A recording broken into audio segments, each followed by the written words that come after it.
The X Zone Radio Show with Rob McConnell is largely an opinion talk show. All opinions, comments, or statements of fact expressed by Rob McConnell's guests are strictly their own and are not to be construed as those of the X Zone Radio Show or endorsed in any manner by Rob McConnell, Relmar McConnell Media Company, the X Zone Broadcast Network, its affiliated networks, stations, employees, or advertisers.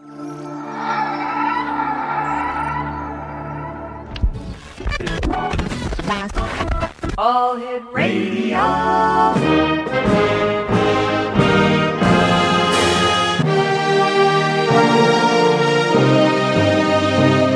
Welcome to the X Zone, a place where fact is fiction and fiction is reality. Now, here's your host, Rob McConnell. Welcome back to the X Zone, everyone. My name is Rob McConnell. We're coming to you from our studios in Hamilton, Ontario, Canada. Worldwide toll-free, 1-800-610-7035. Email xzone@xzoneradiotv.com. On MSN Messenger, xzoneradiotv@hotmail.com. And our website, www.xzoneradiotv.com. My guest this hour is a dear friend of mine. His name is Jim Chapman, and I had the pleasure of working with Jim when the X Zone was working and being broadcast out of 1290 CJBK in the beautiful city of London, Ontario, Canada. And I must tell you, X Zone Nation, if you ever have the opportunity of visiting London, great people, beautiful city, you'll thoroughly enjoy yourselves there. And Jim is a multi-talented Canadian who began his working life at 18 by signing a recording contract with Columbia Records in New York. 10 years later, he crossed musical paths with some of the biggest names in the business, including, listen to this, X Zone, Jimi Hendrix, Carlos Santana, Sly Stone, Mick Jagger, Johnny Rivers, and Gordon Lightfoot, and played in the band of rockabilly superstar Ronnie Hawkins. But touring was getting him down, and Jim left the road to build an advertising and jingle company back in hometown London, Ontario, and found the first 24-track recording studio west of Toronto, the legendary Springfield Sound. He later became public relations and marketing director for London AA affiliate of the baseball's Detroit Tigers, and went on to develop a media career as a top-rated radio and television commentator and newspaper and magazine columnist, interviewing leading political and social figures in the United States and Canada. Now, in 1999, he had a massive heart attack that left him dead on a gurney in the local ER. While doctors tried to revive him, he had a near-death experience that opened his eyes to a whole new way of looking at the world. The result was Come Back to Life, a book recounting his journey through his life to the next and back again, and urging people not to fear death, but accept it as part of living. Joining me now from London, Ontario, Jim Chapman. And Jim, welcome back to the X Zone. Great talking to you again, old friend. Well, thank you, Rob. I listened to that intro. I hardly recognized that fellow. It sounds to me like he couldn't keep a job. It sounds to me like he's a very talented person who progressed up the ladder because he was seeking something that is lacking these days, and that is the credibility, Jim, that you have always brought to whatever you've done. Oh, you're very kind, Rob. I appreciate you saying that. Jim, tell us a little bit about Come Back to Life. Well, Come Back to Life is I think, and I'm going to use the word very advised, I think it's a very interesting book on a number of levels. Mm-hmm. On one level, it is kind of semi-autobiographical. It is the story of my life, but not from the point of view of, well, here's a famous guy or whatever. Mm-hmm. It's just a person. It's a story of a person's life. But I use the story because a lot of things that have happened in my life, I think, have parallels in many other people's lives. I'm talking particularly about the way that we deal in our society with the idea of death. I almost died when I was a young kid. I almost choked on a candy, and if my dad hadn't heard me gasping in the kitchen and come running in and did the version of the Heimlich maneuver, I'd have been gone then. And that scared the daylights out of me, because I was 7 or 8 years old, and prior to that, you don't think much about living and dying. I mean, life is life is life. That's all you know, and everything's going to go on like that forever and ever. And that just opened my eyes to the fact that no, there are no guarantees here. It can end with something as innocent as swallowing a candy the wrong way. And I spent a better part of the next 4 decades living in fear, and I don't mean constant, always on my mind fear, but recurrent fear of, one day this is all going to end, and oh God, it's going to be terrible, and what's going to happen? And Jim, stand by, good friend. You and I have to take a commercial break. Exonation, this hour, Jim Chapman is my special guest. We're talking about his book, Come Back to Life. His website, www.jimchapman.ca. That's www.jimchapman.ca. And Jim and I will be back on the other side of this commercial break with more from the X Zone with yours truly, Rob McConnell. Don't go away.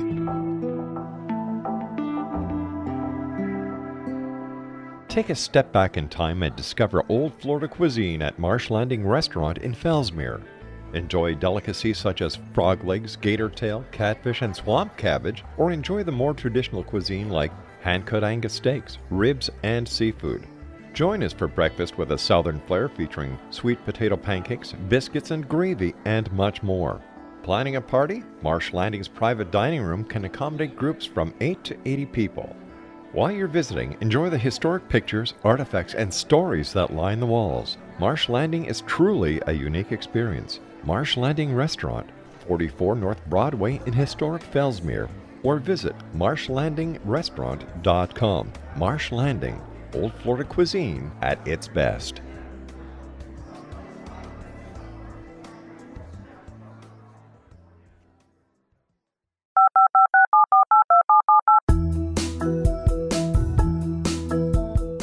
Did you know that when you're on the road with limited data or Wi-Fi, you can still listen to the X Zone Radio Show with Rob McConnell, The Science of Magic with Gwilda Wiyaka, X-1, Dimension X, Space Patrol, and every minute of the X Zone Broadcast Network by calling 213-401-0080, courtesy of Audio Now.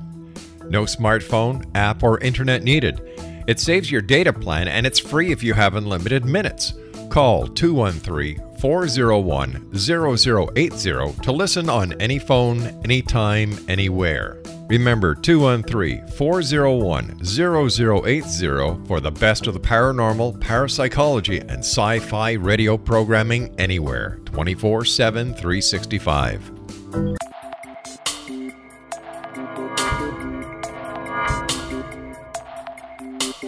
Are you interested in the paranormal, ghosts, UFOs, or psychic phenomenon?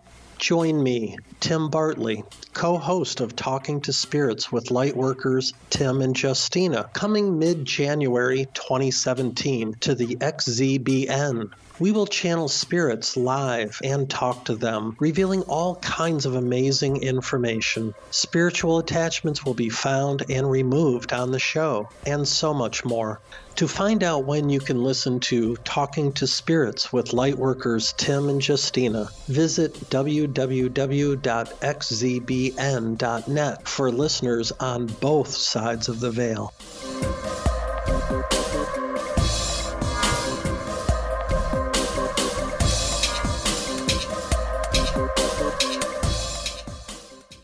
And welcome back, everyone. Jim Chapman is my special guest. We're talking to Jim today about his book, Come Back to Life. His website is www.jimchapman.ca. Jim, as the song by Tim McGraw says, live like you were dying. Aren't we all dying? Didn't we actually start dying the moment we were born? Absolutely right, and we both forget and remember that, Rob, and that's the real irony of it. On the one hand, we spend much of our lives denying that it's going to end. On the other hand, for a great many people, there's this sort of darkness in the background, the late-at-night fears that creep up. What's going to happen when I die? I am going to die, and is there life after death? Many people find comfort in religion for that, and those that do, I say, God bless you, I'm glad you do, but there are a lot of people who don't get any comfort from that because they believe that when it's over, the lights go out, and that's what I believed until my life ended. As you noted, in an ER on a gurney, I had a massive heart attack. They rushed me to the hospital, and I expired on the gurney, and they thought I was gone. They kept doing the paddle thing, and actually at one point we're about to give up. The doctor told me later, said, we're going to try this one more time, and if that doesn't hit, we'll code them, and it's all over. And they gave me one more shot and brought me back to life. And while they were doing that, though, I was somewhere else. I wasn't in that hospital room. I had gone to some other reality, and I don't pretend to know what it is. I don't tell people that, I went to heaven or I don't know where I went, Rob, but wherever it was absolutely magical. It was the most wonderful feeling I've ever experienced. And as I stood there, and I was actually in a place, I was standing on the edge of this valley, and all these thoughts were running through my head, and I could see the sunshine, I could feel the wind on my face, and I knew very clearly, there's no question in my mind, I knew that I was dead, because I said to myself, I've died, they lost me. I remember the, some of the phrases that popped into my head. And this experience of being in this other place and then starting to get some kind of communication from someone or something that opened my eyes about the way I had been wasting my life, that wasting my time on fear of, what happens when. And it was given to me, and I took it as a sacred trust, and that's how the book eventually became a book. I took it as a kind of a sacred trust to share this information that I had been given, because I was blessed to be in a position, to have been in the media and have some notoriety, some small amount of fame, at least in Ontario, and it was in a position where if I spoke, people would listen. Now, that didn't mean they were going to believe necessarily what I told them, and I didn't make it a crusade. I didn't say, you have to believe me.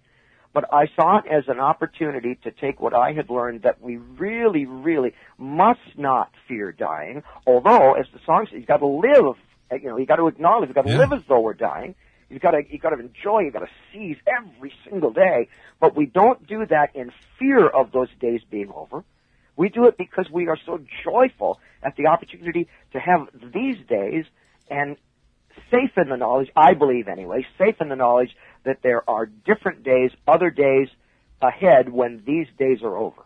Tell me, Jim, how has this near-death experience changed your life? How differently does Jim Chapman, the host of a very popular talk show out of 1290 CJBK in London, Ontario, when I was there, going back to the late 90s, I believe it was.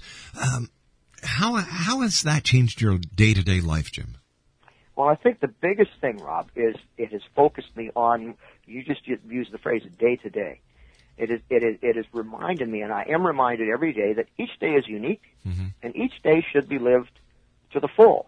So I don't find myself waiting, oh gosh, I can't wait for the weekend. I can't wait for that holiday coming up, I can't wait for the kids to go back to school. I don't live a can't wait life anymore. And that's one of the things that I think so many of us do. If I could only get through today, I get past this week, and it's going to be better. I'm going to go visit Mom on the weekend, and it'll be fun. But in the meantime, the week's off. We cannot allow ourselves to fall into that trap, because it is a trap, and it robs us. It robs us of so much of life. And when you add to that the burden that many people carry, the fear of life ending, it paralyzes a lot of people. It stops them from enjoying what we have today, because they can't stop worrying about tomorrow. Now we have to plan for tomorrow. You always have to plan for tomorrow. You can't just, I don't believe anyway, you don't just cast your fate to the wind. No. You have to plan, you have to be prudent, but that's where it has to stop. When you get to the point where planning and prudence becomes worry, it becomes self-defeating, and we have to stop that. And the book talks about that. It talks about these lessons that I learned when I was on the other side. And what I brought back, and the biggest thing, to answer your question as directly as I can, the biggest thing is that I learned the value of living each and every day to the fullest, smiling every opportunity that you have, laugh every chance you have, and be as kind as you can to the people around you, because that helps make their lives better too. Jim, when you talk about the other side, where is the other side? Is it heaven? I wish I could answer you, Rob. Honest to gosh, I wish I knew the answer to that. How long? And I don't pretend to. I know some people have had near-death experiences that have made whole careers out of. I talked to God, I did this, I did that. That was not my experience. My experience was, it was very definitely another existence, another level of existence. It was peaceful. I was filled with the most wonderful feeling of contentment and joy and love, and there was something else there, Rob, and I don't know whether it was an individual or whether it was a group of individuals, but there was another presence that surrounded me and let me know that that was exactly where I was supposed to be at that time, that I was totally and completely welcomed and loved and should just relax and become part of this greater sense. And I definitely had a sense of being part of something far larger than myself in a way that I had never even imagined existed before. And not only does it exist, but it is there. And I do believe that it's waiting for us on the other side. I think that's what it's all about. Now, if you want to call it heaven, call it heaven. If you want to call it something else, you won't get an argument from me because I didn't put a name to it. I can't put a name to it, but I have every confidence that that is what's there and that is what's waiting for us. Jim, how long were you on the other side? I was out for between 3 and 4 minutes. Wow. So long enough they hadn't declared me dead because they tried that one last paddle, but I was technically dead on that table, and 3.5, 4 minutes. That's you're way out at the edge of when you know whether you can come back or not. So I was pushing the envelope. Jim, what did it feel like to come back to this side? Well, here's the amazing thing about it. In my experience, I saw a face in front of me, and I took it to be an angel. It was a young woman's face, and I took it to be an angel, and I had been wondering what was going to happen, because it seemed to me I'd been there for longer than 3 or 4 minutes. It seemed to me I was there for 10 or 15 minutes. And this face appeared in front of me, and I thought, oh, well, here's somebody's finally come to tell me what I'm supposed to do and where I go next. And the young woman the angel yelled at me, and woke me up in effect. She yelled, said, "Mr. Chapman, are you in there? Can you hear me?" And I blinked because I was so shocked at her yelling at me. And there was a young nurse leaning over me, same face. The young nurse leaning over me, and they had finally got me back.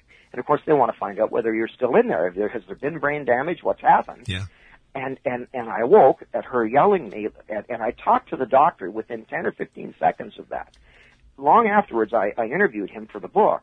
And he said it was the most amazing thing, or one of the most amazing things he'd ever seen, that when I came back, I was completely lucid, and he and I had a normal conversation. He said, usually that does not happen when we resuscitate people. They're usually disoriented, and, they're spinning, and they don't know where they are, they don't know what's going on. He said, you were 100% lucid. I was amazed. I couldn't believe that we could just have a conversation, how are you, how do you feel, what have you been, what's going on, et cetera, et cetera. So for me, the transition from here to the other place was almost instantaneous. I just closed my eyes and I was in this other place, and I closed my eyes and I was back again, and obviously not groggy, not woozy. It wasn't the chemicals in my brain hadn't gone all sideways, which is one of the explanations some people give for near-death experiences. Say, oh no, it's just the brain dying and the chemicals do this and that and the other thing. My argument has always been, well, if that's the case, how did I maintain that consciousness from being alive to being in this other place to being back in this place again and didn't miss a beat? Just one continuous stream of consciousness. And when I got back, I was lucid and communicating with the doctor and clear as a bell. So to me, that is, for me, that's all the proof I need that near-death experience, at least my near-death experience, was not about the brain dying. It wasn't about chemicals breaking down. It was a truly otherworldly experience. Jim, you and I have to take a commercial break very shortly, but has your experience made the change in other people's lives who have read your book? I think, Rob, I've been incredibly blessed to have been moved. As I said, I felt there was sort of a charge to write this book. And I did write it about 5 years ago now.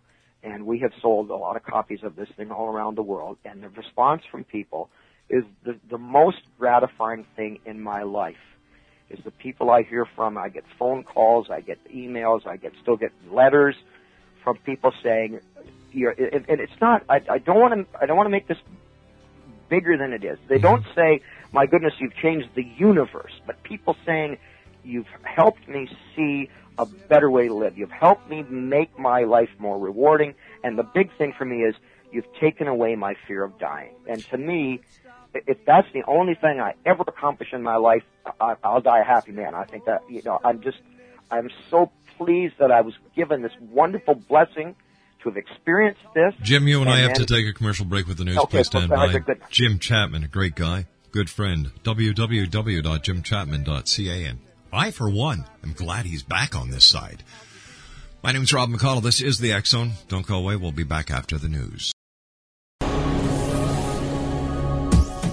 This is the X-Zone Broadcast Network, broadcasting worldwide on broadcast affiliates and satellite program providers, including CNN Broadcast Network, Sirius Satellite Network, Star Media, Good News Radio Network, Angel Broadcast Network, Wiki Broadcast Network, and WPBN TV. For more information on the X-Zone Broadcast Network, visit us at www.xzbn.net.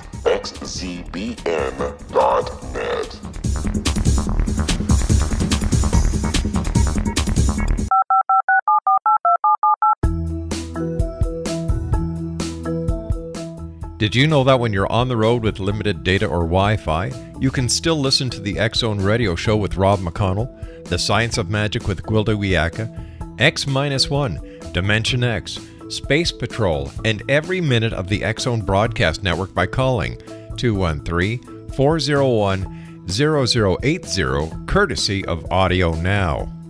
No smartphone, app, or internet needed. It saves your data plan, and it's free if you have unlimited minutes. Call 213-401-0080 to listen on any phone, anytime, anywhere. Remember 213-401-0080 for the best of the paranormal, parapsychology, and sci-fi radio programming anywhere, 24/7, 365. Welcome back, everyone. Jim Chapman is our guest of this hour. We're talking about Jim's book, Come Back to Life. It's all about a near-death experience that Jim had. And, Jim, when it comes to society and some religious philosophies, why do you think that the fear of death is instilled in us? I think there's a certain natural tendency, Rob. Once we realize that things do die, right? And little children, we hope, are innocent of that and are not going to face that reality until they get a little older. But sooner or later, we all reach the point where a pet dies or a family relative or a friend, somebody dies, and we become aware of the fact that they're gone. And I think there's a certain natural inclination on our part to fear that because we don't want to be gone. We can't imagine what that would be like. Some religions, I think all religions, want to provide people with some sense of comfort beyond that. And depending on what your religion is and what it teaches about life beyond this one, there is comfort for millions or billions of people around the world do find some comfort in their religious beliefs. But it's my experience, my personal experience, because I've lectured a lot about this since I had my near-death experience. I've traveled from Seattle to New York to Dallas and all over the place giving lectures and speaking about this, that the most common thing that people talk to me about afterwards, because I always enjoy and I know you do speaking as well, and you know what I'm talking about afterwards. You get to chat with some of the folks about what you've been speaking about. It's a wonderful thing to do. So many of them have told me that, I believe that there's something beyond this life intellectually, but when it gets right down to the heart, I'm still frightened. I'm afraid. And to me, that may be the I don't want to say it's a failing religion because it's not a failing, but to me it's kind of sad that more people are not able to make the connection, the intellectual and the spiritual and the emotional connection. So, to fully be fulfilled by their religion and its promise of whatever the afterlife may be. But I know from experience that there are all kinds of people, religious and non-religious, they just can't do that. They can't make that connection. There is still that fear deep in the pit of their stomach. Because, what if I'm going to end up in a lake of fire, or what if I'm not, or what if I'm going to end up nowhere, I think is the big frightening thing for people. What happens if the light goes out? I mean, that's got to be terrible and horrible and awful, and how will I ever survive? It's beyond comprehension. It's so frightening they don't even think about it. Well, my reality is, and I've had the opportunity to talk to many, many other people who've had NDEs, and it's interesting sideline here, Rob, that as our expertise particularly in the area of cardiac health has improved, doctors are now saving literally hundreds of thousands of people a year who were dying 20, 30 years ago from heart attacks. Had I had the kind of heart attack I had in 1989 and not 1999, I would not have survived it. So we have this huge new group of people who are effectively dying and then being brought back to life, and a significant percentage of them are reporting near-death experiences. So that just reinforces my own belief that this experience is very real. I don't know why everybody who dies doesn't have it. I don't know the answer to that. But I choose to be an optimist because I am an optimist, and my experience taught me to be an optimist. I choose to believe that what I experienced and what a great many other people are experiencing is a precursor of what's on the other side. So what does it mean? People say, well, so what? What do you think that means? Well, to me, what it means is we have to stop being afraid of death because it's there, it's inevitable. We all know it's inevitable, but I believe that it's not the end of anything. It's just a transition to something else. So people have said, well, does that mean you'd jump in front of a moving train or you'd step in front of a bullet? No, I'm still afraid to die because it might be painful, it could be messy, it's going to be distressing to my family and so on. But Woody Allen had a great line about that, and he said, I'm not afraid to die, I just don't want to be there when it happens. So to me, that kind of sums it all up, right? Like physically, as a physical, corporeal being, I'm not looking forward to this life ending, but I'm not afraid of what's beyond. I'm not at all afraid of what's beyond. And that is so incredibly liberating to you. You can hardly imagine the difference in your life when you get up or you wake up in the morning. You're somebody like me who for the previous 40 years, almost every day at some point of the day, there'd be some little niggling reminder that, I'm going to die one day, or, oh, gee, I hope this, or I hope that, oh, this doesn't. We all live with that. Some of us worse than others, and it was a pretty serious problem for me for many years. And it led to depression and a lot of other unpleasant things. To wake up in the morning, open your eyes and go, wow, this is fantastic. I got another day ahead of me. This is great. And not think, oh, but what if it's the last one? I don't think that way. I do not think that way. I live as though every day is my last day. I get as much pleasure and enjoyment and do as much for other people as I can because I find that gives me pleasure. I do as much of that every day as I can.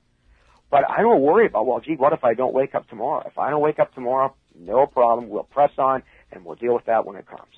Jim, do you find the medical community is finally starting to take note of near-death experiences and are actually taking them seriously, or are they still looking at it as a part of the dying process? I think it depends on who you talk to, Rob. I have interviewed doctors who believe very strongly that it is simply a chemical reaction, that it's just part of the dying process, that the brain breaks down, and they can give you chapter and verse on what chemical turns into what chemical and does this and does that.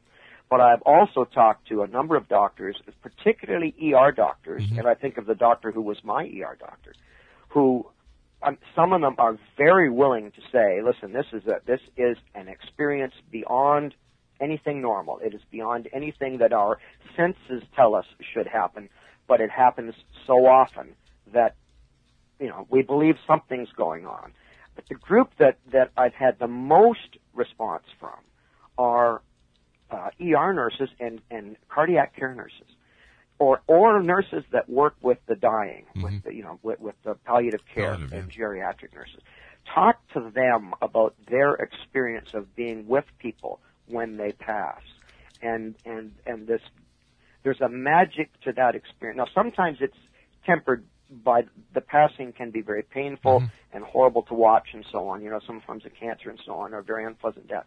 But you talk to the people that work in that area, and I will say, in my own experience, I'm not going to quote you any numbers, but in my own experience, that a large majority of those people, when I talk to them or I give a lecture about my experience, they're smiling, they're nodding their heads, and they come up and talk to me afterwards and say, I completely understand what you're saying. Even people who've not had it themselves, but have been there and watched other people either go through NDEs or just come to the end of their lives, and there's something very magical that happens in those last few hours. And I had the wonderful blessing, although it was a loss to us, to our family, my mother-in-law, with whom I was very close. I was there when she passed, and I was with her for 3 days before she passed. And I know that her experience, and talking to me just hours before she actually died, she was going from here to somewhere else and coming back and going and talking to her through that experience just simply solidified if it needed to be, and it really didn't. But if I needed any more proof that there is something else there, that gave it to me. And people who work in that environment, in my experience, they understand that. They are not the skeptics. I think the skeptics are the ones who look at it from a purely scientific view, and I don't blame them for that. That's their, we need scientists. We need people who are studying the human body and, the human brain and all of this. We need people. We need them to do it objectively. We need them to do it with the scientific method. And I appreciate and applaud people who do that. But at the same time, I have to say that science does not yet know everything, cannot yet explain everything. And I'm not sure that science itself will ever be able to explain everything. I think there are things that maybe transcend that as far as human beings and our ability to comprehend. And to me, I would never argue with a doctor who said, your experience wasn't real. I would simply ask him, prove it. Jim, we call it the other side, or you call it the other side, and that so many people believe that this little slice in the time-space continuum that we call our present-day reality is just part of an ongoing process. I've spoken to people who have had near-death experiences, and one of the ways that somebody described it that I'll never forget is they say, just imagine, Rob, a wall full of books. Each book has a chapter, and when you go from the first book, the first chapter, that is when your life starts. And as you progress through each chapter, through each book, is another existence. You look at that and you say, wow.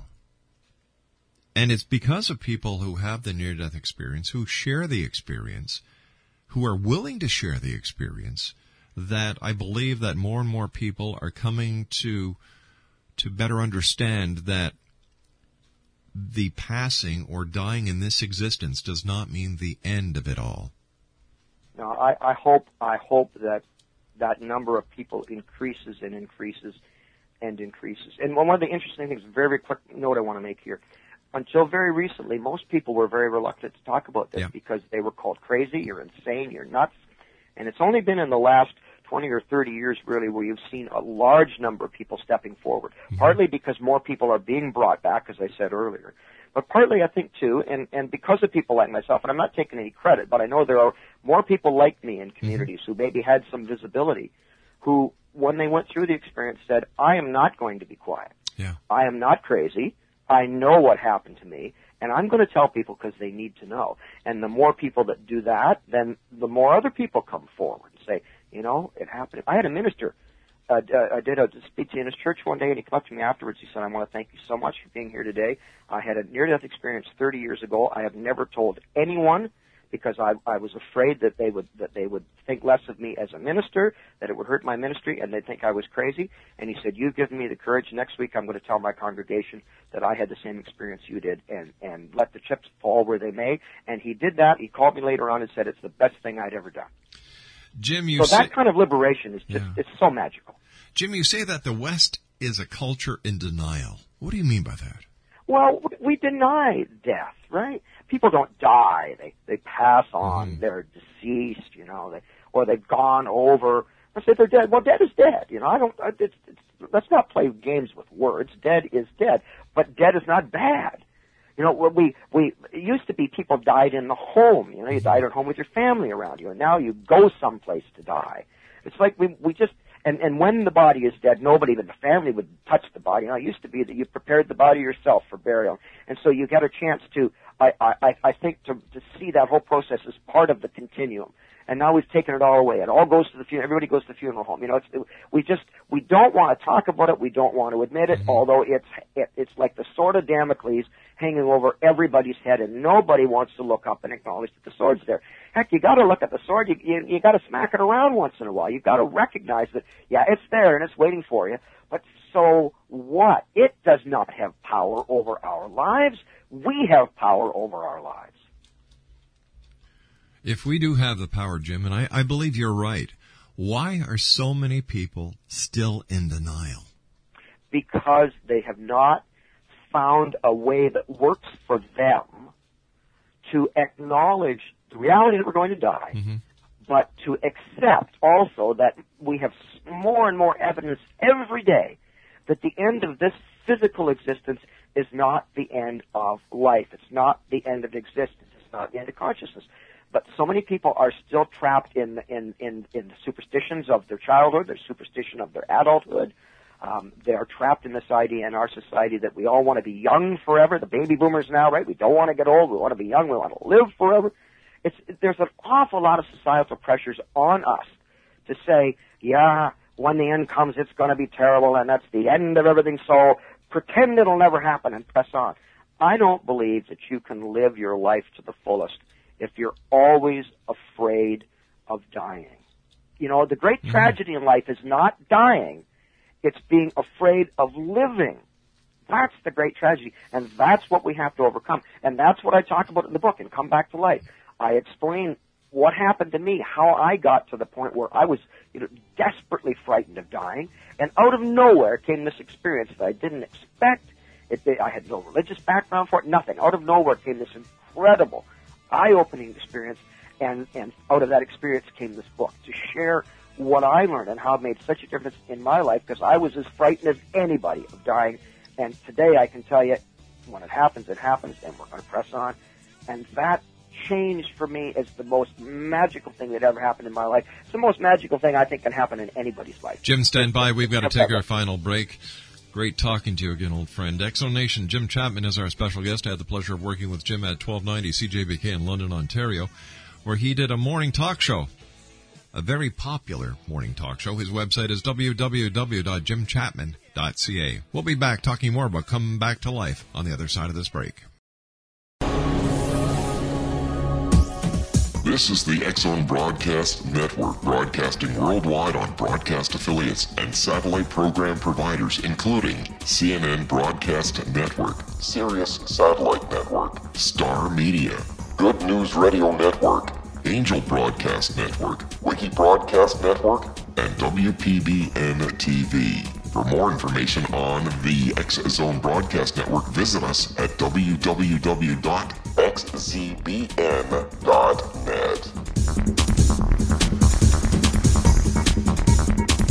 18 Sergeant Central. 19 Sergeant check. Officers on the scene. Hi, I'm Larry Lawson, host of Paranormal Stakeout. With over 36 years in law enforcement, I have learned a few things. The most important is the proper gathering and preservation of evidence is vital to putting the bad guy behind bars. It's no different in the world of paranormal investigation. Whether it's the search for the afterlife, cryptozoology, UFOs, and extraterrestrials, how we gather the evidence, preserve that evidence, and present it to a jury of our peers will make the ultimate difference in proving the existence of worlds and entities that are beyond our imagination. Join me, Larry Lawson, every week on Paranormal Stakeout when, along with my guests, we'll take a journey to prove with indisputable evidence what man has struggled to believe for centuries. Go to xzbn.net for the broadcast schedule and check me out at paranormalstakeout.com.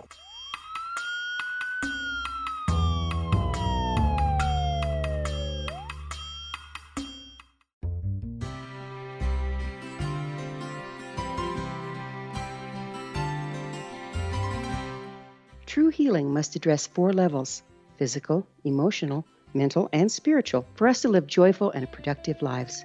We tend to treat 3 of the 4, leaving the spiritual languishing. If you're tired of the same dysfunctional patterns cropping up in your life, Soul Balancing is for you. Trixie Phelps, owner and founder of Soul Balancing, is a naturally gifted energy healer trained in numerous esoteric forms, including shamanism. Trixie has created a powerful modality that safely and effectively clears your energetic field.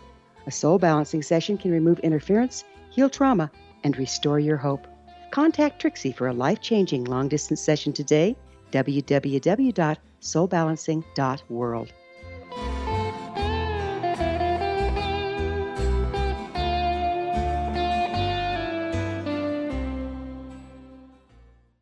Exonation, my guest this hour has been Jim Chapman, and as I've been saying throughout the hour, I had the opportunity and pleasure of working with Jim at 1290 CJBK in London, Ontario, where Jim had a very popular morning talk show.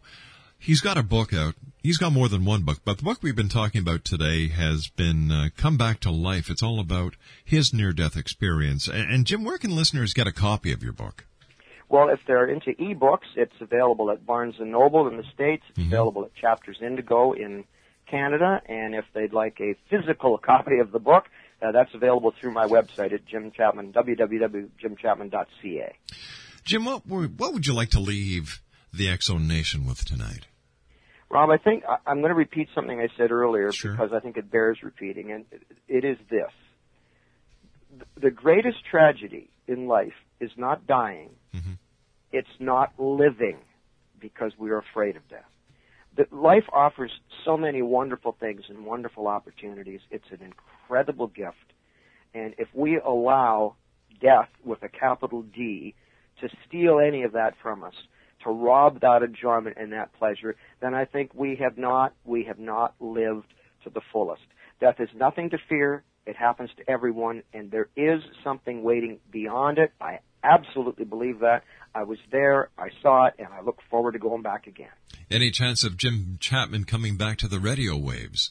You never know. You just never know, Rob. It's been a great pleasure to share the waves with you today, so who knows? Jim, we've gone through so many things on our own paths.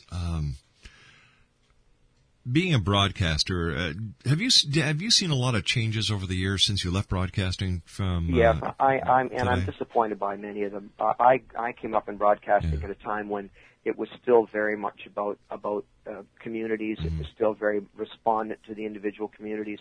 The bean counters were taking over, but they weren't quite there yet. But today, I think we've lost a lot of that connection between radio, particularly television too, but radio stations and their communities. There are still some good ones out there, some great stations out there and great people, but it's not like it used to be. Jim Chapman, thank you very much for joining us. Jim, always a great pleasure talking to you, and I look forward to the next time you and I meet here in the X-Zone. Until then, my friend, stay well. Thanks, Rob. You too. Bye-bye. X-Zone Nation, Jim Chapman. He's the author of Come Back to Life, a story about his very own near-death experience. And Jim goes out and he lectures, and his message is you have nothing to fear. Everybody's going to die, and as I've said many of times myself, you start dying the moment you're born. The moment you're conceived is the moment you start dying. All this and more when we come back here to the X-Zone. Once again, Jim Chapman's book is entitled Come Back to Life, and his website is www.jimchapman.ca. And I look forward to the next time Jim joins us. He's a great guy. And I'd like to hear your comments on dying, death. Are you afraid? X-Zone at XZoneRadioTV.com. I'll be back on the other side of this commercial break with the news as the X-Zone continues from our studios here in Hamilton, Ontario, Canada. You can always listen to the X-Zone 724-365 at www.xzbn.net/live HTM. I'll be back after the news at 6.5 minutes past. Don't go away.